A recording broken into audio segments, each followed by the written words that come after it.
Dans ces vidéos, nous allons vous expliquer ce qu'est la relaxation et comment elle peut aider votre enfant à mieux gérer ses émotions. On va aussi vous proposer quelques techniques de relaxation adaptées au plus grand nombre. La relaxation, c'est quoi? La relaxation comprend un ensemble de techniques qui ont pour objectif de gérer certaines émotions douloureuses, comme l'anxiété, le stress, la colère ou la tristesse, en diminuant les sensations physiques qui peuvent y être associées. Le but de la relaxation est donc de se détendre physiquement, c'est-à-dire atteindre un certain relâchement musculaire, ce qui aura pour conséquence de faciliter la gestion de l'émotion et favoriser le sentiment de bien-être. Comment la relaxation peut-elle aider dans la gestion des émotions?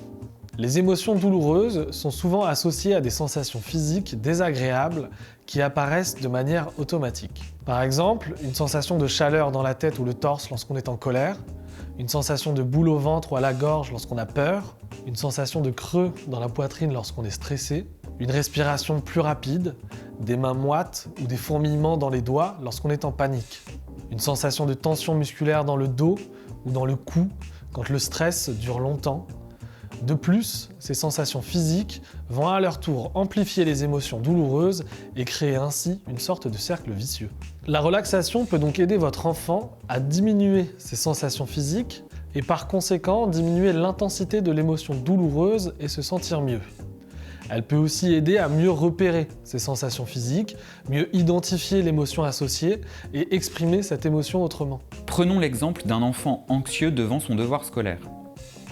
Cette émotion sera rapidement associée à des pensées comme « je ne vais pas y arriver, je suis nul » et à des sensations physiques comme avoir mal au ventre ou avoir des sensations de tension musculaire dans le cou ou dans le dos.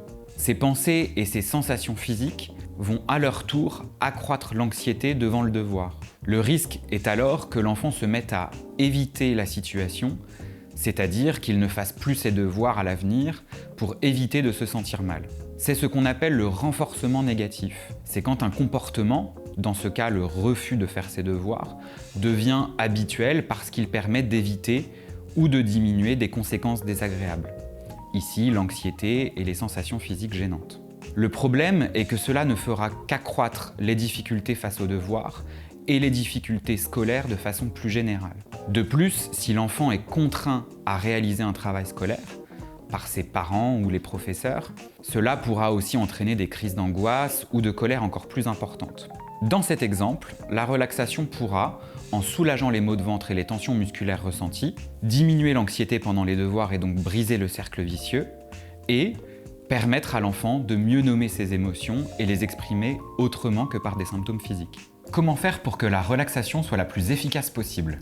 Pour que la relaxation soit la plus efficace possible, nous vous conseillons de faire l'exercice avec votre enfant de manière régulière, au moins une fois par jour et dans l'idéal, si possible à heure fixe, pour prendre l'habitude et bien l'intégrer dans la routine quotidienne. Nous vous conseillons aussi de faire l'exercice dès que l'émotion douloureuse apparaît, avant qu'elle ne devienne trop intense.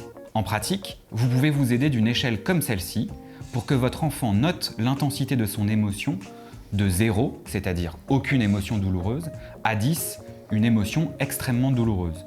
L'idée sera de débuter l'exercice de relaxation tant que l'émotion est en dessous de 5.